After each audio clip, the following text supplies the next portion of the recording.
Do you have questions about your health? Do you need to find out what's keeping you from feeling your absolute best? If so, your intuition has guided you to the right place. I am Dr. Charlize, and welcome to the Art of Healing podcast community. In this podcast, we explore all topics in health and wellness, from Reiki to functional medicine, energy medicine, chakras, and meditation. Join me every week for fresh new episodes that highlight healers, various healing modalities, and choose this as your opportunity to find what healing works best for you. If you want to learn more about me, simply Google at Dr. Charlize. Enjoy.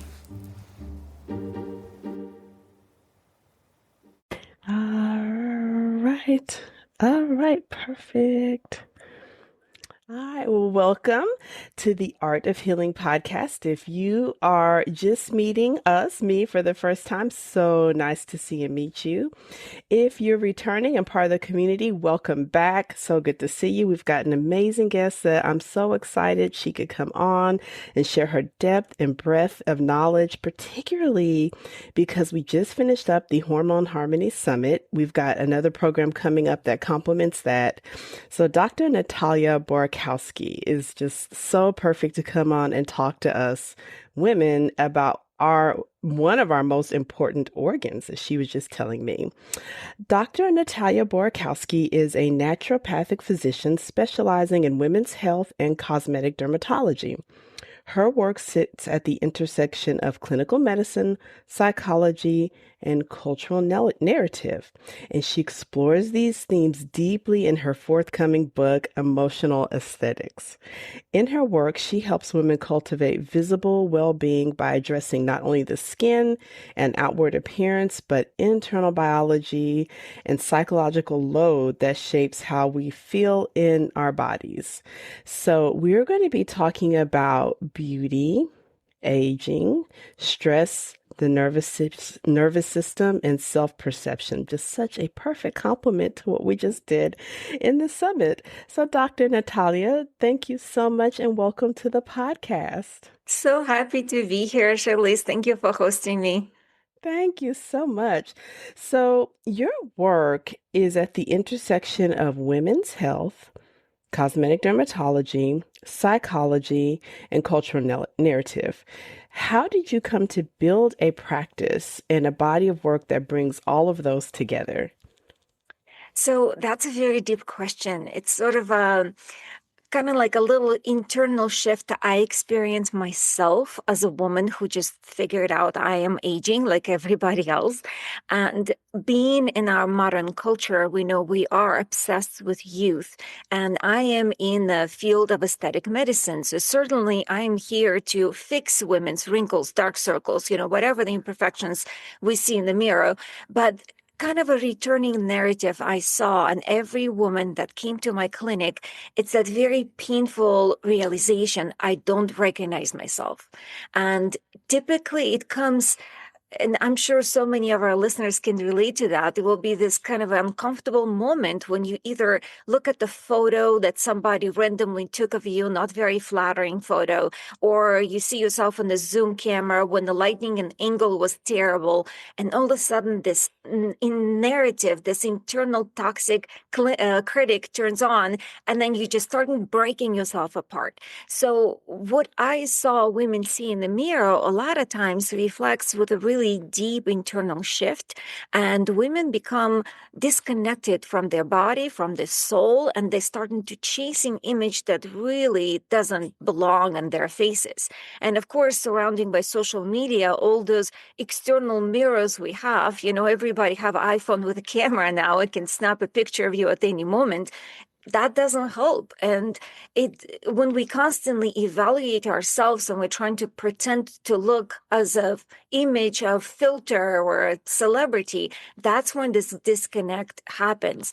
And I know we're going to be talking about hormones. That's often collides at that hormonal transition when we experience in perimenopausal shift. And then we know it, probably you guys discussed it in your last episode, the influence of progesterone and estrogen to our mental health is gigantic. So when those hormones start to withdraw, our brain goes in through that software upgrade, and a lot of times women just not ready for it. And of course, pair it together with this aha moment, oh my gosh, I aged overnight. This sort of a painful narrative got me into this rabbit hole to figure it out. What really happens to our brain? How can I help that woman to rewrite narrative from the positive? And how can I help her to fall in love with her own skin, her reflection, her herself as a new woman that she's transitioning to now? So this is why I'm just so blessed that you could be here because in our community, we can speak to the internal, which, we explored the hormones in depth. We talked about progesterone. We learned about estrogen. We've had some speakers in the community in the summit that spoke to us about like the spiritual aspects, especially in perimenopause and menopause. But we really didn't get to touch on this part. And it's so important because I don't know, maybe sometimes it's the first thing you might notice. Like you said, we're surrounded by mirrors. So, and as you're describing, I'm even thinking myself, sometimes I kind of dread when those cameras come out and those phones come out Is not the because you truth. start thinking like, is the lighting okay? Uh-huh. So, and Uh-huh. so wow, that thank you for describing that for us. So you've got a book coming up and I'd love to learn more about it and definitely to get my copy, Emotional Aesthetics. What does that phrase mean to you and what are you hoping women understand differently about your work and their beauty and their aging process? So, yes, emotional aesthetics, it's a very interesting, it's sort of, I'm creating a new category, if you will, because I'm merging so many different disciplines together and helping to explain women the skin. It's not just our largest organ. It is not a cosmetic surface. And we, conditioned by beauty industry, think that it is. We think we can just apply, a red lipstick to it or, put the shiny concealer or whatever and you can look better, which temporarily you can, but overall the beauty comes from within. Of course, it comes from sleep, it comes from good nutrition, but it also comes from that internal connection to your body. And that's what I explore in my book. It's sort of this a full arc. The second title of the book is Story of Aging, Biology of Beauty, and the Art of Self-Trust. So what I walk women through is first, how did our perception of aging really formed? Because what we conditioned to believe that we're supposed to be ageless, we're supposed to look certain way, that narrative was created thousands of years ago. Because if you really look at women culture, it's back into like ancient Egypt and Greece. The women back then were already applying different cosmetic products, the, eyeliners and whatnot. And then still pairing this narrative that our beauty equal worth. And then the more beautiful woman is, then the more she can sort of get from life. And we carry that narrative through our entire life. Sometimes we're not even aware of it, but it still sits there. So being wanted to feel attractive in your body, there's nothing wrong with it. And I constantly repeat the same thing. It's not vanity. It's sort of that ancestral conditioning. So cultivating your own beauty, your own attractiveness, it's a very positive thing that you should do. And then biology of beauty, it's of course explaining women what happens to her body, her skin, her hormones as she ages. So when she experiences symptoms like either it's a brain fog or a mood swing, or all of a sudden not feeling very happy looking at her reflection in the mirror, to really normalize that experience. Because once you normalize it, once you help her to truly embrace those changes, then she can cultivate that ultimate gift, which calls self-trust. I stopped using the narrative of self-love because it's so overly abused and people just kind of get really sort of, deaf to it. So if you telling like, oh, love yourself, and people's like, okay, whatever. I just heard it so many times from so many Instagram influencers. So instead, I rephrase it as self-trust. What does that mean to me as a woman? I see that we women born with a really deep intuition, deep connection to our bodies. We can feel our symptoms. We can feel shifts if something is wrong. How many times a woman been to a physician and say, I don't feel good? And then, yes, all the blood work looks good. And then she feels being dismissed. But in reality, yes, there's something wrong with her body. And it usually takes alternative medicine practitioners to really help her to dig to the bottom of it, what's happening. Unfortunately, in the 21st century, because we're surrounded by information, all those, again, influencers, wellness practitioners, a lot of times people sort of overwhelm women with all this external information. So she gets disconnected from her own voice. She stopped trusting her own intuition. And that's the final narrative of my book. It's reestablishing self-trust. It's finding moments of stillness, whatever it's a meditation or journaling, whatever practice you have, but it should be a daily ritual that every woman needs to develop for herself when she can reconnect with her body, because really that's the key to longevity, to radiance, and that internal embrace and love you can cultivate within you. I absolutely love that term, self-trust. I love that.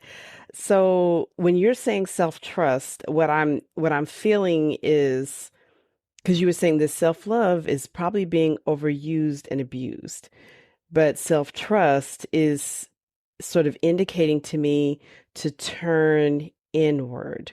So, when I have a confusion or not feeling well about something, what you're saying is that I can turn inward with meditation, or I can turn inward. Am I understanding that correctly? Yes, yes, Oh, I absolutely. love that. Yes, I yes. love that. I love that. So, as I was preparing for our podcast, you are exactly correct. So, one of the things, in our data-driven world is we look for, searchability, SEO. It's so, just background stuff. So, you are creating a new category because emotional aesthetics was not out there. And I was just pleased that, like, oh, I can help introduce this as a search term because it's not. And then as I was getting ready for this podcast, it was interesting to me. Why is this new? Why is this no one's discussing our emotions and aesthetics? That's interesting that no one has thought of this before. I mean, thank goodness you're doing it. You're a pioneer, so that's your thing. But I did find that fascinating that this was not a term that was out there, that you're creating this.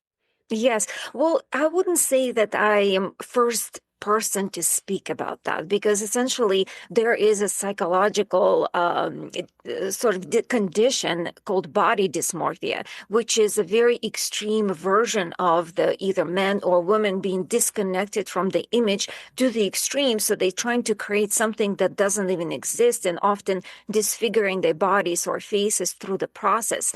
But aesthetic practitioners, plastic surgeons have described it in the past, and it usually comes from moment when a practitioner, physician, finds themselves very frustrated when we have either a male or female patient, when we delivering the most beautiful procedure possible, and the patient yet still not satisfied with the results. So that's kind of that phenomena that's existed for many, many years now since we started practicing this type of medicine.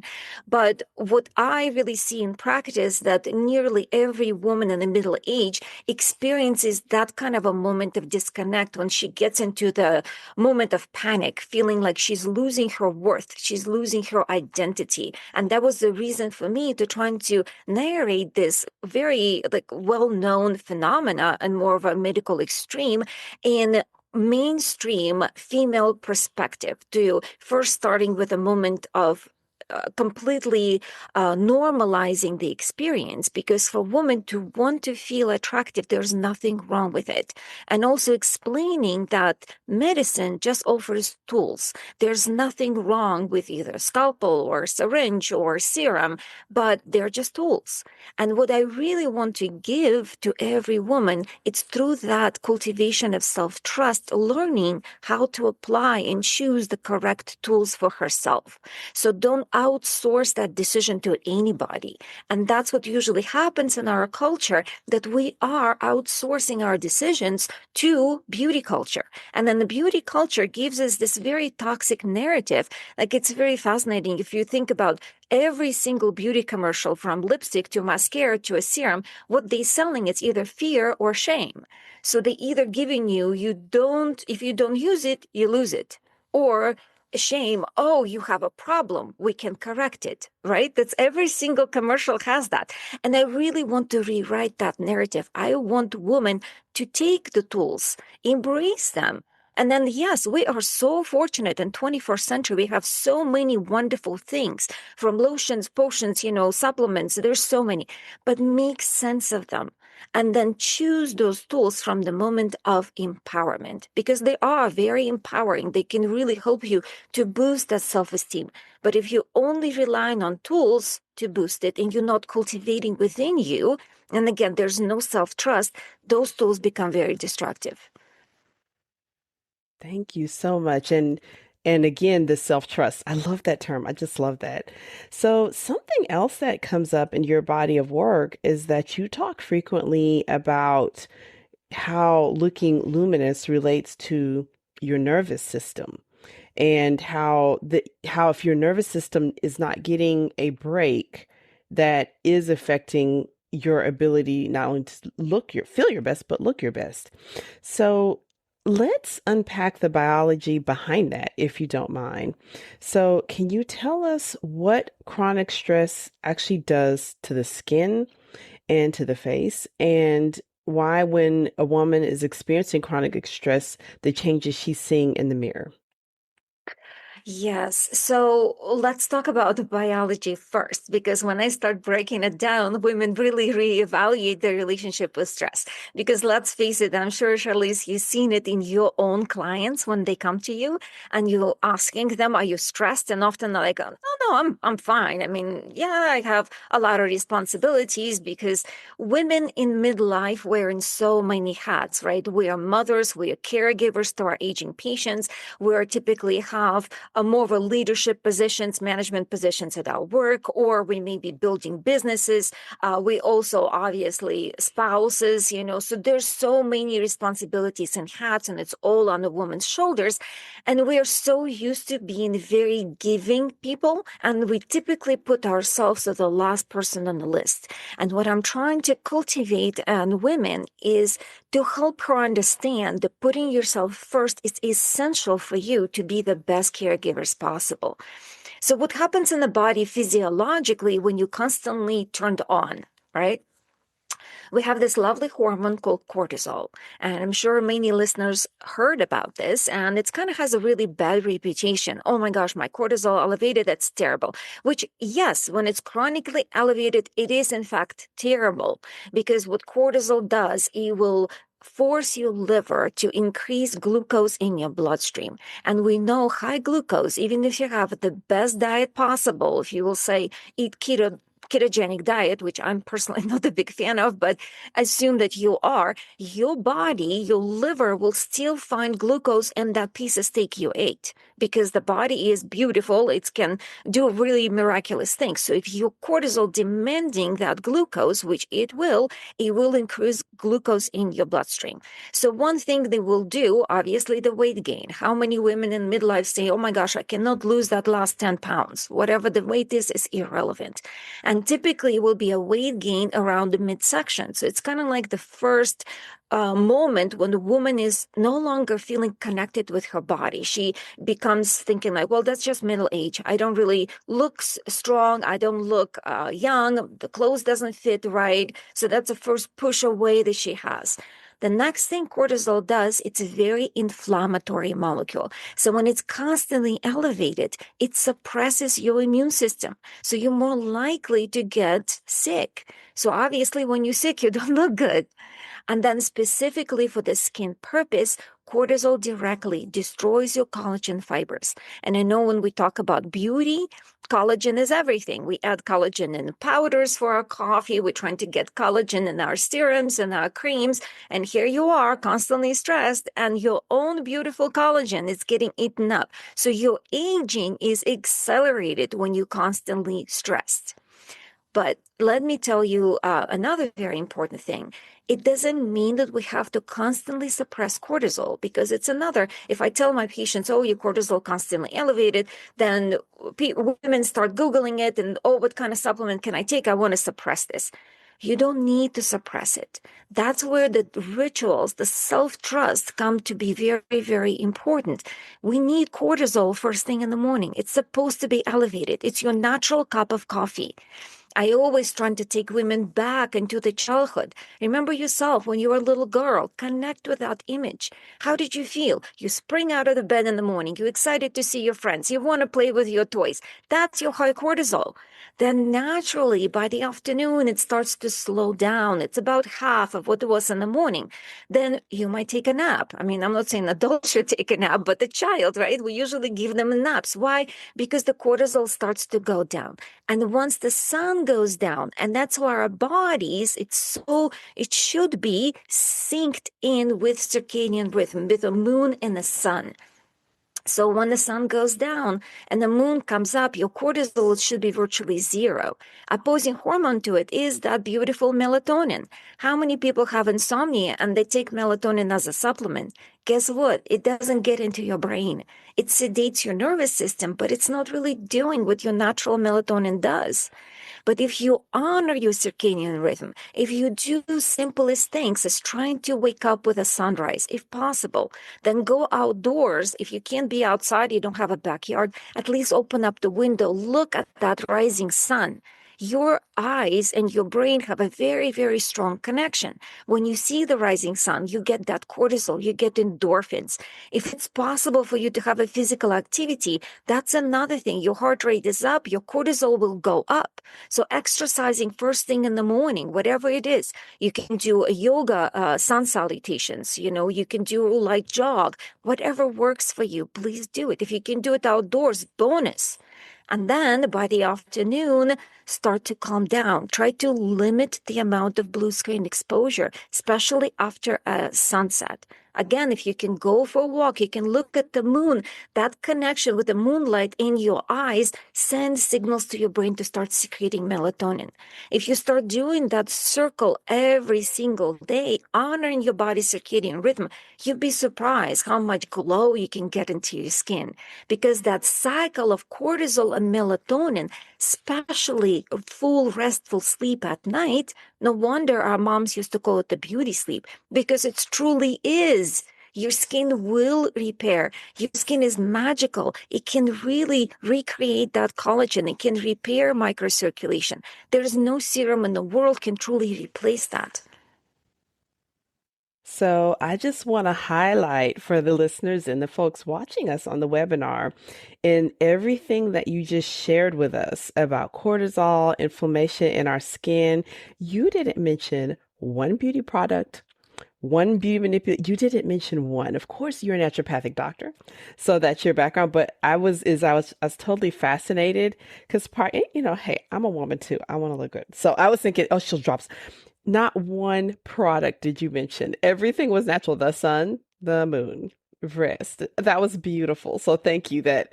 And just to point out, listeners, I think one of the most cost effective we just got as far as our taking care of our skin, because everything you just shared with us, not one of those things really had to cost us any money. So I find that fascinating. It's really powerful, very, very powerful. So for women who are moving through perimenopause and menopause, so Dr. Natalia, I'm sorry, just give me one second. I'm the editor of the podcast and I don't mean to disrupt your flow. I got to take a call because I have guys working on my house. No worries. Okay, so I can edit that out. I'm so sorry. Okay.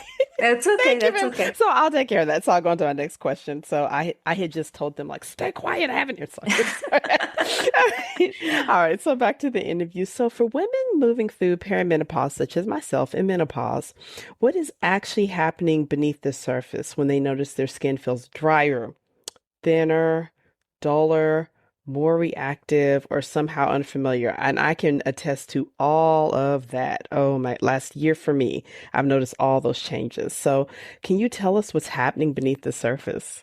Yes, absolutely. But before we get into the whole hormone shift thing, because I think it's very important, again, for women to cultivate that self-trust, it's to recognize the hormonal shifts with you, with which they are normal. And then we can certainly embrace and create those routines for ourselves, for our body, for our skin, to really meet your body where we at.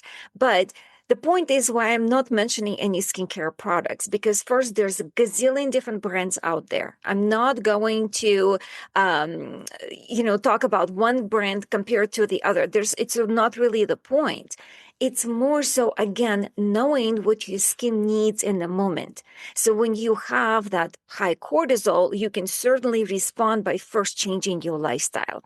Speaking of hormones, as you start entering into perimenopause, usually the beginning is so slow and gentle, most women completely don't recognize it.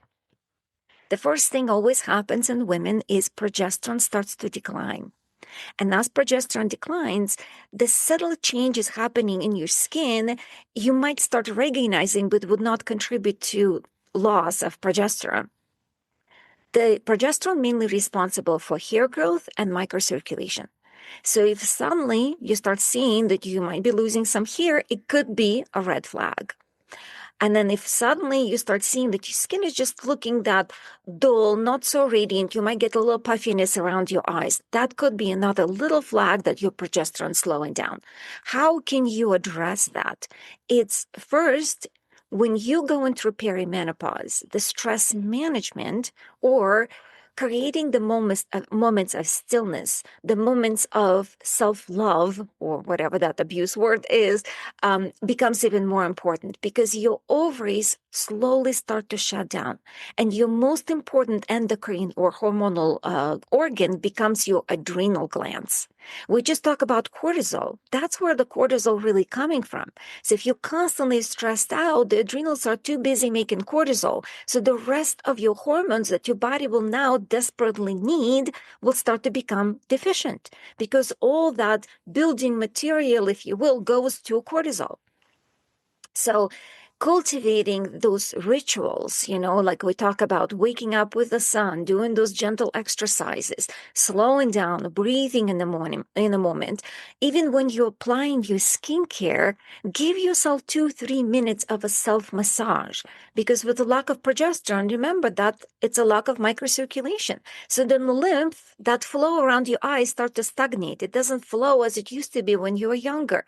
So what can you do? You can use a gentle gua sha, or it could be like a little piece of ice that you're just rubbing on your face. All that to improve blood flow to your face. And as you're applying skincare products, be mindful again. Enjoy the moment. Have a skincare products that feel great to you. The smell, the texture, and then just put it in your arms. Inhale deeply before you put it everywhere else on the face. And as you're looking at your face, always say, I love you. You're so beautiful. That skin is so radiant. Embrace every single little nook and cranny that you have because guess what? None of us perfect. Imperfections, that's what makes a female face unique, charismatic, attractive, sexy. You don't have to be some kind of like whatever perfect walking doll or Barbie. That's not the point. The perfectly symmetrical polished faces, they're boring. They're actually less attractive, trust me. And I'm an aesthetic physician, so I evaluate faces like this. And that's what I saw. Like one thing I can share, I travel abroad often. One of the conferences I go to every January is in Paris. I love French women. You know why? Because they love themselves. and not very toxic, selfish kind of way. And they're not coming into a room and just dominating the room. They have this such a sex appeal, the move, the confidence. They might not wear any makeup at all, but they will proudly put on stilettos and red lipstick. She might have a large nose. She might have some acne scars or pigmentation. She doesn't care. She walks in because she loves what she is. She loves being a woman. We need to learn to cultivate it within ourselves. Of whatever imperfection you have, wear it proudly, because guess what? This is your difference. This is your calling card. This is your uniqueness, and that uniqueness make you so pretty and so attractive. Speaking of other skin changes, we know when estrogen starts to decline, estrogen is a main hormone. It's responsible for our skin thickness. It's responsible for the skin moisture. So unfortunately, when it goes down, then yes, you need to start adding those things to your skin. That's when cosmetic ingredients such as hyaluronic acid, ceramides, even the natural things like coconut oil become very important because you need to repair that skin barrier. Now it's starting to suffer a little bit because there's no estrogens there. You can, of course, discuss with your doctors about hormone replacement therapy. There's nothing wrong with it. But again, I don't advocate for it because it's not right for every single woman. Some women just might have some kind of a genetic variations that estrogen, as external estrogen, might be determined really bad for them. But you can get estrogens or phytoestrogens from plants.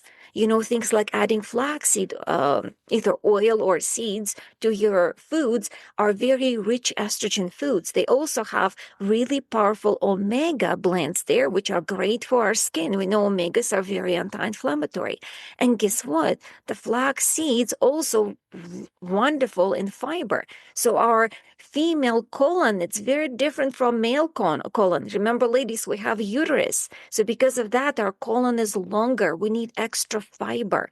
So if you are on a trend of that ketogenic diet and you're eating more meat, which to female colon, it's very difficult to process, make sure you add extra fiber so you can push all that toxin out of your body. When you're accumulating toxins, your skin is excreting organ. It will start to look like it's suffering from that extra toxicity.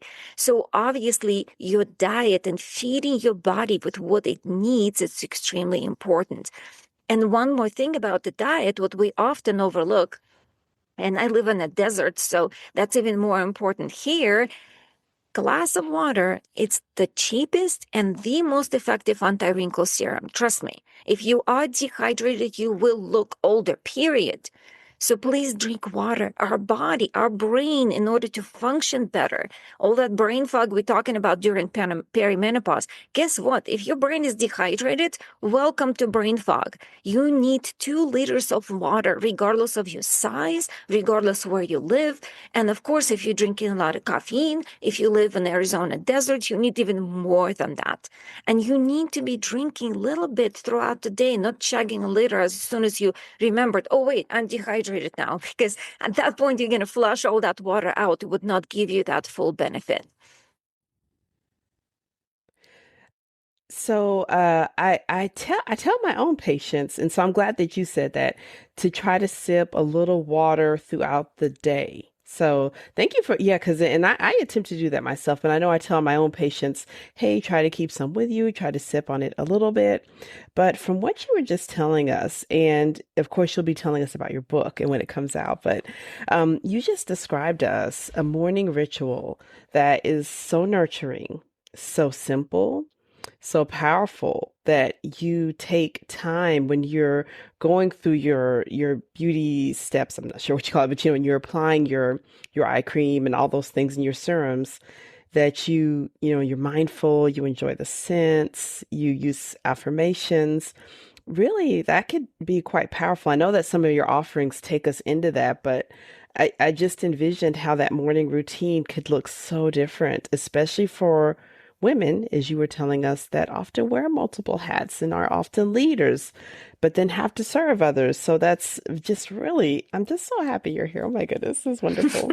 So, so for how much of the distress that women feel about visible changes in aging is driven by biology, and how much is really driven by cultural conditioning, self-surveillance, and messages that women may have internalized over time.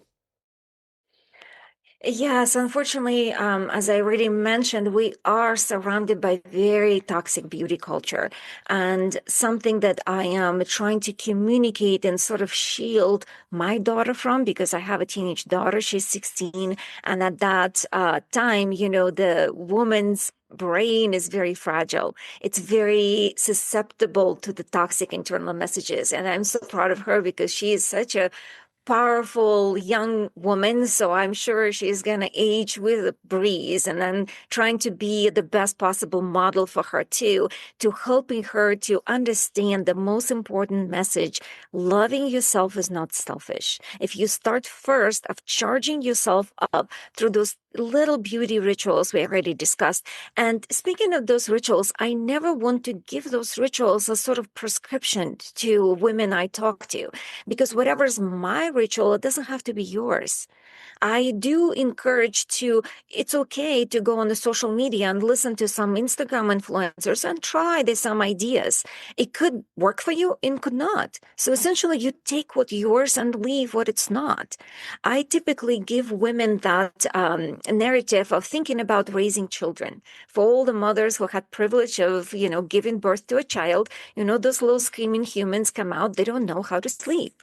So number one task we have as any young mother to teach that little child how to sleep, because if he doesn't or she, you're not going to sleep, you're just going to exist like a zombie.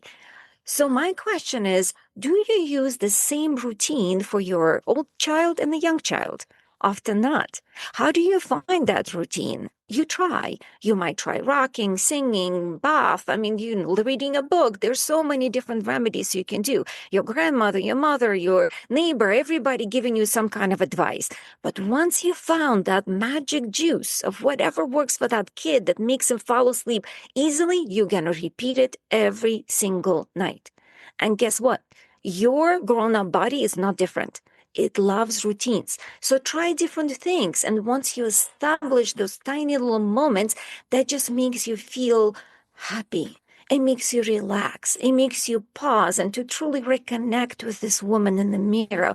That's when you can start change the narrative. So that's when those toxic messages no longer will have power over you. So you can take whatever that message is. Oh, the wrinkles make you look older. The wrinkles make you look ugly, or whatever that bad message is. And then you can just reframe it and say, you know what? Those smile lines around my eyes just show how happy I was.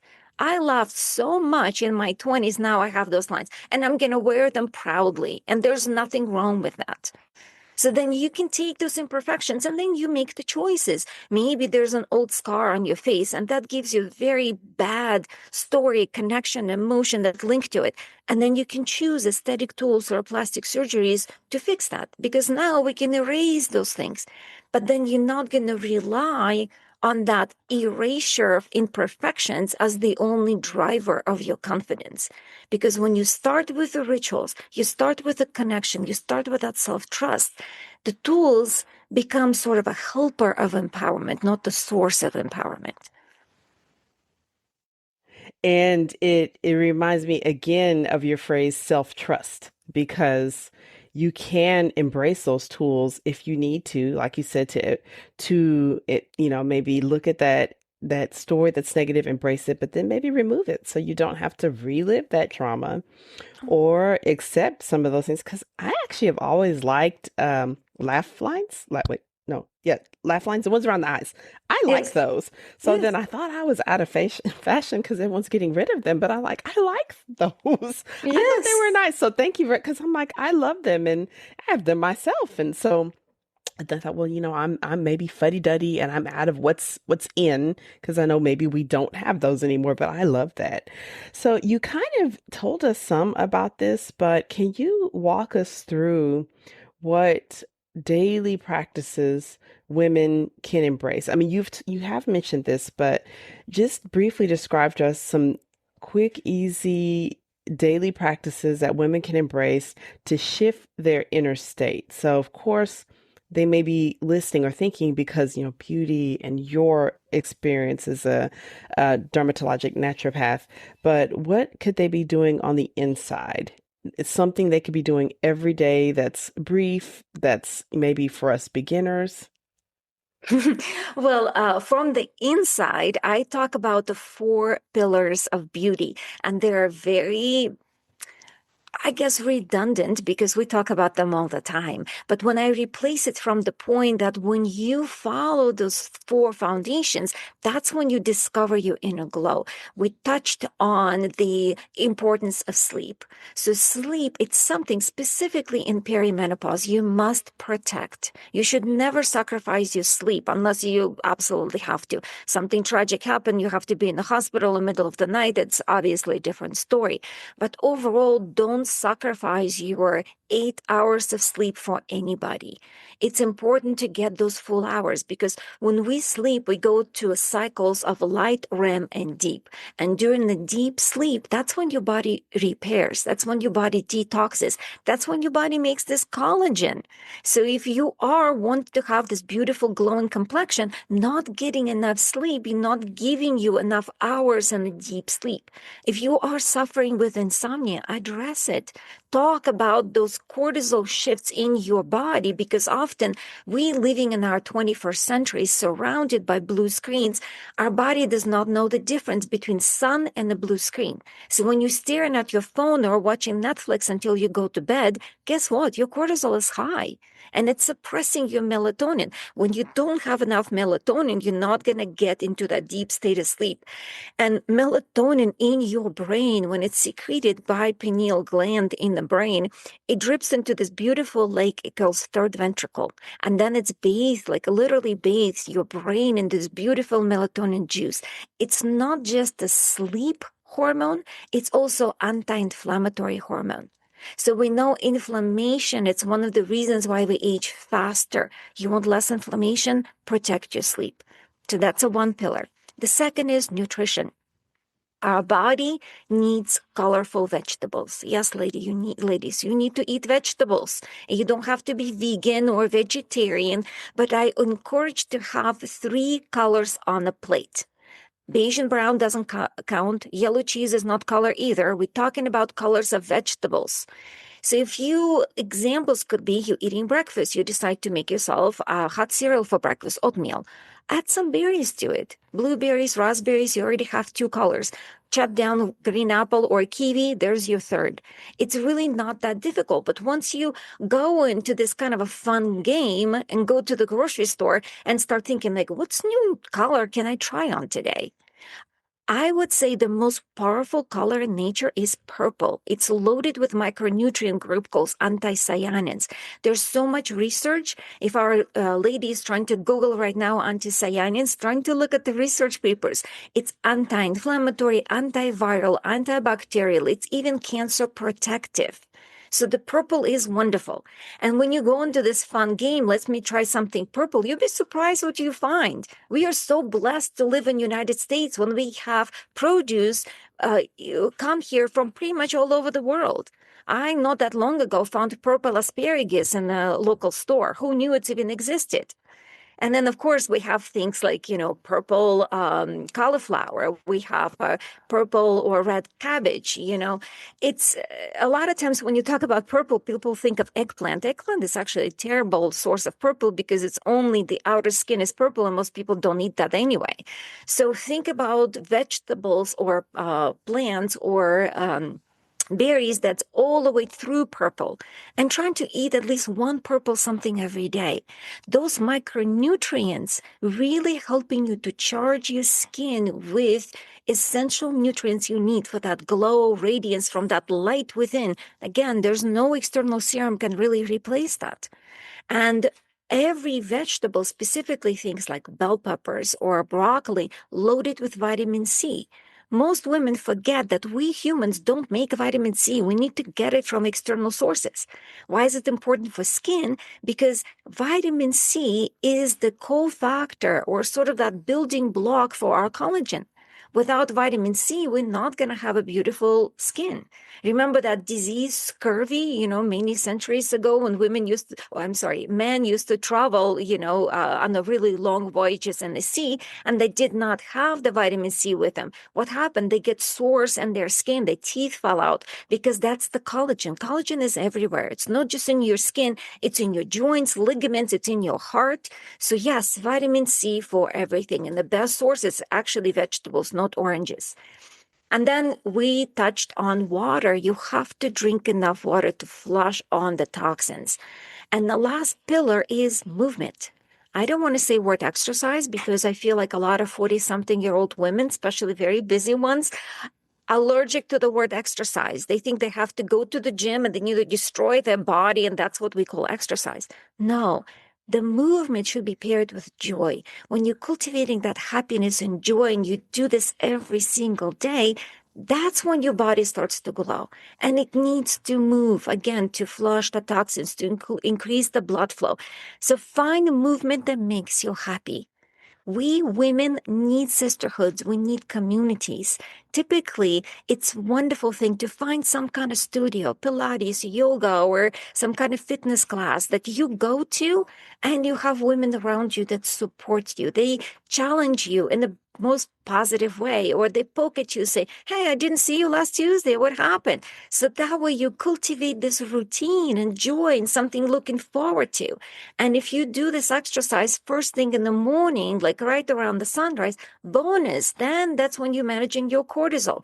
So really all those very basic things that we hear all the time, exercise, drink water, sleep, and eat good food. If we rephrase it in the moment that this is how you nourish your body and that's how you get that internal glow, the wrinkles would not matter. Great examples I can give. There's so many aging actresses. They do have gray hair. They do have wrinkles on their face, but they're so magnetic and luminous. What do they have that some women kind of lose as they age? They have a strong bodies. They have that beautiful posture. They have this internal confidence, the way that they look at other women, the connection, the brightness in their eyes. All that comes from the self-trust and the 4 pillars that you honor your body every day. And you do it not from the source of punishment and I must, but from the source of love because your body, it's that selfless community of 30 trillion cells that want you to live forever. And it's up to you, to your big, beautiful brain, to give them the conditions to thrive. I love that your body consists of 30 trillion cells that want you to live forever. So your brain just needs to let them. I love that. I love that. So, our listeners, some of us are in practice or clinicians, possibly physicians, functional medicine practitioners, other naturopaths, those of us that don't have your expertise.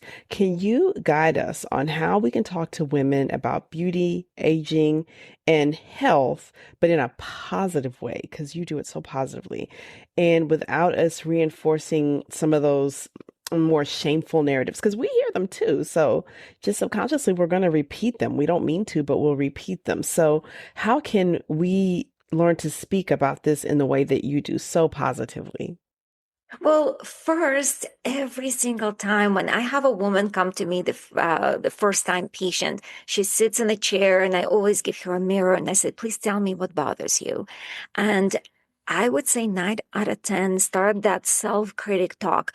Oh my God, you can see this, doctor. I'm so ugly. Oh my God, look at those wrinkles, those age spots. They are so terrible. My skin is dull. I just feel so disgusting. I age overnight. And I said, whoa, whoa, whoa, slow down. Who told you that? Whose voice is this? And then that stops the narrative. Because then now she reflects back and think, oh my gosh, yes, this is not me. Did I hear it on Instagram? Did my friend maybe told me wishing her best? But ultimately, it's that cuts you so deep. Maybe somebody give you this random comment. Oh, you look so tired today. And now you look in the mirror and like, oh my gosh, why am I tired? Is it my dark circles? Is it the puffiness? Is that my skin quality? Everybody can have a bad day. Guess what? Our skin is not a cosmetic surface. And some days you're going to wake up, you might not look good. So what? But embrace those little swings, meet yourself to where you are. And then always, when you hear that negative voice, always ask, whose voice is this? I bet you it's not yours.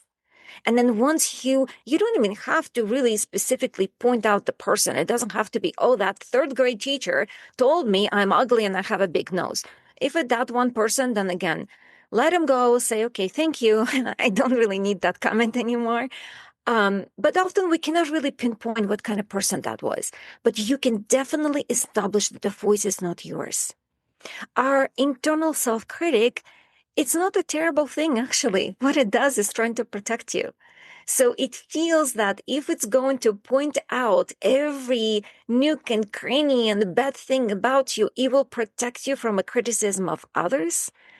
So every time you hear that voice again, say, okay, thank you for the comment, but I'm safe. It's okay if others might see something in me, because most people worry about what they look like and they don't really care of what you look like. So when you just started conditioning yourself of taking that sort of advice from internal critic, thank you for that comment, and then just move on. That is exactly what I plan to use, not just with myself, because again, as I'm listening, it's a little selfish because I'm going through it too. All of us women are, men too. But thank you. That is exactly what I will use with my own patients. So, Dr. Natalia, you have multiple offerings. And so, do you work with patients in person, or do you take patients one on one, or are you working hands on with any individuals, or? We do have our skincare clinic. It's in Scottsdale, Arizona. That's what we do, all the procedures. I don't assume people will be flying from all over the country to go see me. That's really not the point or purpose. But we do also have an educational platform, and that's when we dive deep in all the narratives that we just talk about today. We have three foundational courses. The first one, I call it Beyond the Mirror. It really talks about our relationship with our reflection and how we can really understand our self-critic and how can we shift that narrative, how we can understand how our brain rewires as we age, and again, meet ourselves through that little software upgrade. Because yes, during midlife, you are changing into a different woman. Midlife, it's sort of like a second puberty. It's a very, probably the biggest hormonal tornado you will ever live through. And then to helping your body to sort of flow and transition to it without self-destruction, without that criticism. And then meeting yourself in the moments when you don't feel great, either it's emotionally or externally, and then just kind of coach yourself through it, because you should be your own advocate. And that again comes from the cultivating of self-trust.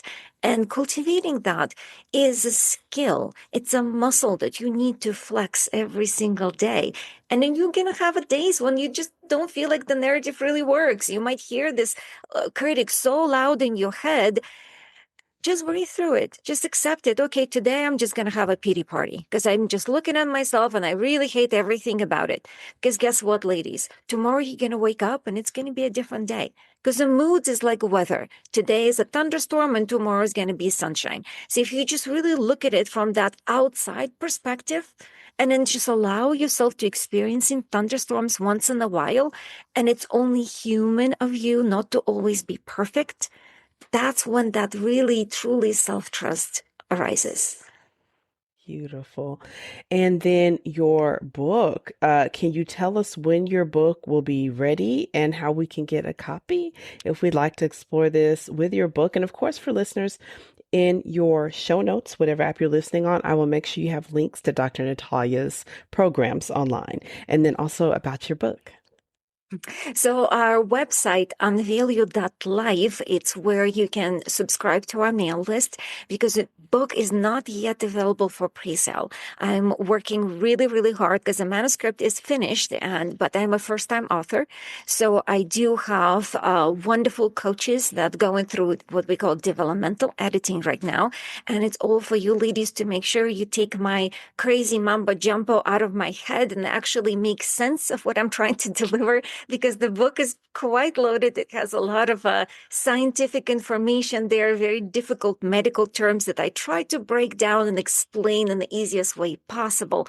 So that editing process taking much longer than I anticipated. So we're hoping maybe it will be released this summer. But if you do subscribe on unveilyou.life and go on the mail list, our mail list will get that first dibs on a pre-sale. It will be available on Amazon. We're going to have it in digital form, or you call it Kindle, and we're going to have it in soft and hardcover. So it's your choice how you want to get that book. And in the future, I'm also working with my dear friend who writes beautiful music, and she charges this is with 532 frequency, which is a frequency of love. And we are going to have an audiobook that will have pieces of her music and narrated that book as well. So I'm super excited about that, but it's a project after when the book will be released. So, and I haven't decided if I will be narrating the book or are we going to hire somebody. It's kind of like a little bit of that imposter syndrome in me, because I'm thinking, I don't know if the people can understand my accent because I'm Russian. So I don't know. But either way, it's going to be a beautiful piece. And I think audiobook is going to be wildly successful because we're also going to make it sort of a healing piece as well. So sign me up because I can't wait to get my copy. Just as my personal opinion, I think if you choose to narrate the book yourself, it would feel super personal for those of us that are reading, because it would be like we're with you. So just if whichever you decide, because of course a book is a huge project, but you do have your online offerings. And of course, listeners, I'll make sure that you have every way to stay connected to Dr. Natalya, including her newsletter, and definitely her online offerings that are available right now. So, Dr. Natalya, this has been really, it was just such a missing piece for the community. And the way that you shared with us, I think that it might catch people by surprise because they're going to think, oh, this show's only going to be about beauty and what serum to use and what da. And that's not what it's been at all. It's been inner beauty, but literally inner. So, oh my goodness, thank you so much. Thank you, Charlize. It was such a pleasure. It was a wonderful conversation. Thank you. So, listeners, thank you so much for joining us. Check your show notes, whatever app you're listening on. I know we're listening on our phones and we're on the go. So, you should be able to click the episode directly and get to the links to stay connected to Dr. Natalya. If you're catching the webinar later, you will see a chat box on the side that will also have the links so that you can stay connected. And we will see you all next time. Thank you so much.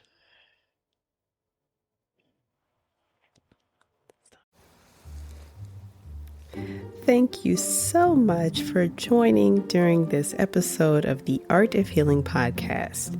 If you found this episode helpful, please leave a review.